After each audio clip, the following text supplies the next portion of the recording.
হাসরের ময়দানে আপনি বুঝবেন।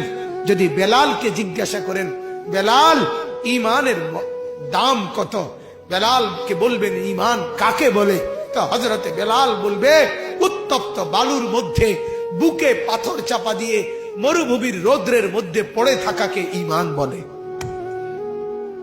খাব্বাবকে বলবেন, খাব্বাব ঈমান কাকে বলে, তো হযরতে খাব্বাব রাদিয়াল্লাহু তাআলা আনহু বলবেন কামারের দোকানের জ্বলন্ত লাল কয়লার মধ্যে নিজের দুই পাশের কোমরের গোশত খুলে খুলে চর্বি সহ ফেলে দিছে আমার মনিব ঈমানের কারণে।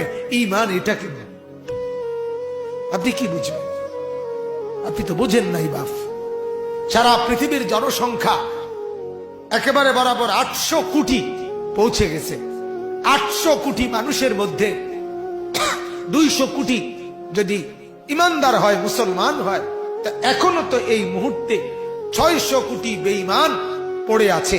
তাহলে আপনি যদি সেই 600 কোটির মধ্যে হতেন, আমি যদি হতাম, কি হতো বাপ? মৃত্যু পর্যন্ত যদি কালেমার সন্ধান আমি না পেতাম, মৃত্যু পর্যন্ত যদি আমি মুমিনের পরিচয় না পেতাম, আমার অবস্থা কি হইতো? আমার কবর কি হতো? এজন্য এটার চাইতে দামি কোন সম্পদ আল্লাহর কসম দুনিয়াতে আর কিছু নেই।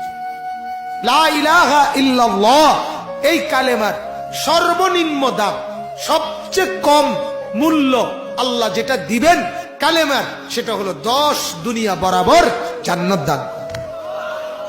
সবাইকে না, সর্বনিম্ন সর্বনিম্ন সবচেয়ে ছোট জান্নাত যার, তারটাই 10 দুনিয়া বরাবর ঈমানের কারণে। মেরে মোহতারাম, আমার বাপ, আমার বন্ধু, আমার জওয়ান ভাই, খোদার দোহাই ঈমান যেন না হারায়। অভাব আসতেছে, দুর্ভিক্ষ আসতেছে সারা পৃথিবী ব্যাপী। এটা পূর্বাভাস, আজ হোক কাল হোক, এই বছর হোক আর 10 বছর পরে হোক, পৃথিবীতে যখনই তীব্র অভাব লাগবে, দুর্ভিক্ষ লাগবে, তখনই রাসূলুল্লাহ সাল্লাল্লাহু আলাইহি ওয়াসাল্লাম বলেন দাজ্জাল আবির্ভাব হবে। দাজ্জাল বের হবে। আমি নিজ চোখে হাদিসে পড়ছি। আল্লাহর নবী বলেন 3 বছর লাগাতার দুর্ভিক্ষ হবে। ছেলেরা কথাটা মনোযোগ দিয়ে শোনেন ভাইয়া। 3য় বছরের দুর্ভিক্ষে নবীজি বলছেন আসমান থেকে 1 ফোঁটা বৃষ্টি হবে না, আসমান থেকে জমিন থেকে ফসল উঠবে না।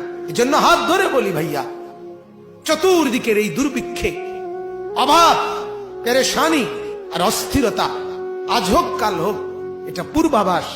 নবীজি বলছেন যখন অভাব তীব্র হবে, আসমান থেকে বৃষ্টি হবে না, জমিন থেকে ফসল উঠবে না, নবীজি বলেন তখন দাজ্জাল বের হবে। ওয়া মাআহু লাহমুন ওয়া খুবুজুন ওয়া নাহরুম মিন মাইন। দাজ্জালের কাছে গোশত থাকবে, রুটি থাকবে, পানির নহর থাকবে। দাজ্জাল বলবে তার বাহিনীরা, ইহুদিরা, দাজ্জালের বাহিনীরা, দাজ্জালের সাথে বেঈমানরা বলবে গোশত নাও, রুটি নাও, পানি নাও, বিনিময়ে ঈমান দিয়ে দাও, এরে খোদা মনে করো, এরে খোদা বানায় নাও। আরে বাপ, আমি কেমনে বললে বুঝতেন? আমার তো মন চায় পায়ে ধরে ধরে ছেলেদেরকে বলি, যুবকের হাতে ধরে ধরে বলি, রে বাপ, আল্লাহর দোহাই তোর এই উলঙ্গ ছবি দেখা, নাচ দেখা, মোবাইলের ছবি দেখা, জিনা আর ব্যভিচারের এই দৃশ্য গোটা দুনিয়ার মানুষকে কষ্ট দিবে বাপ। শুধু তুমি আযাবের কারণে কষ্ট পাবা না, বরং গোটা বনি আদম, গোটা মাখলুকাত, এমনকি গর্তের পিপিলিকা, এমনকি সাপ, বিচ্ছু, জন্তু জানোয়ার পর্যন্ত কষ্ট পাবে।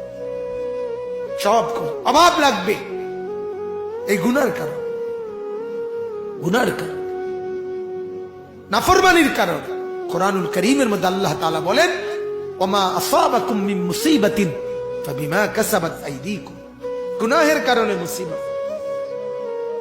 যাহারাল ফাসাদু ফিল বাররি ওয়াল বাহর বিমা কাসাবাত আইদিন নাস। গুনাহের কারণে আমাদের মা আর বোনদের হাঁটা চলা দেখেন না বাপ, বাজার, মার্কেট, শপিং, রেস্তোরাঁ, কফি হাউস, ক্যাফে, বিনোদন কেন্দ্র, পার্ক, মা আর বোনদের পাগল হয়ে গেছে, পাগল, বেসামাল।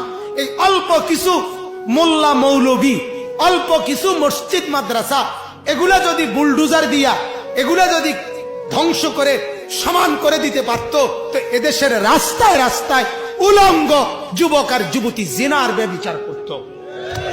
শুধু ঝামেলা এই মোল্লারা, এই মোল্লা এগুলা ঝামেলা, এগুলার কারণে পারে না, এটাই করতে। হ্যাঁ, সেদিন বেশি দূরে না, সেদিন বেশি দূরে না, রাত নাই দিন নাই, সারা রাত আপন মার ঘরে, বাবার ঘরে, যে ঘরে মা বাপ থাকে, সেই ঘরে নিজের ছেলে মেয়ে যদি সারা রাত উলঙ্গ ছবি দেখে, সে জাতি ধ্বংস হইবার বেশি দিন আর নাই,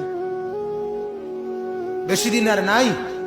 আমার বাপ, আমি বক্তা না, আমি কণ্ঠের জাদুকর না, আমি সুরওয়ালা কেউ না, আমি এক ফেরিওয়ালা, এক ফেরিওয়ালা আমি, যার কলিজা ভরা ব্যথা, অস্থিরতার পেরেশানি। আমার গলা আজকে তো একটু কথা বলতে পারছি, আমি গত 3-4 দিন আগে কথাই বলতে পারতেছিলাম না। আমার একজন সাধারণ মানুষ বড় মহব্বত করে, উনি আমার একটা সান্ত্বনা দিছে, কয় যে হুজুর, আল্লাহর কথা বলতে বলতে গলা ভাঙ্গে গেছে, কোনো অসুবিধা নাই, আল্লাহর কথা বলতে বলতে আবার ঠিক হয়ে যাবে।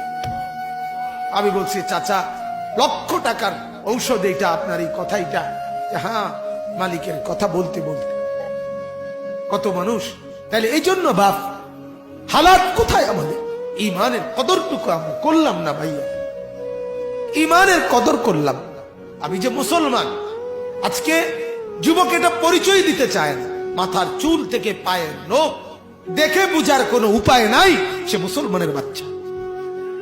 কোনো উপায়, কোনো উপায় পরিচয় দিতে চাচ্ছেন। তার কথা হলো আমার লজ্জা, আমি মুসলমান। এটা আমি যদি ইউরোপেও জন্ম নিতাম, আমি যদি আমেরিকায় জন্ম নিতাম, আমি যদি অস্ট্রেলিয়ায় জন্ম নিতাম, আমি যদি ইউরোপে তাইলে 24 ঘন্টা উলঙ্গ নারীর সাথে থাকতে পারতাম, তাহলে এটাই ছিল মজাদার। বলেন নাউজুবিল্লাহ। আহ, আমার বাপ, ইমান বড় দামি জিনিস। সাহাবাই কেরামের ছোট ছোট বাচ্চারা ইমানের মহব্বতে, ইমানের দাম দিতে গিয়ে আল্লাহর রাস্তায় যুদ্ধে, জিহাদে নিজের জীবন আগে কোরবান করে দিছে, কোরবান করে। হ্যাঁ, এজন্য এই অভাব, দুর্ভিক্ষ, এই পেরেশানি আমাদের উপরে মুসিবত, আমাদের ইমানের না কদরি। আমরা যে মুসলমান, এই কদর করলাম।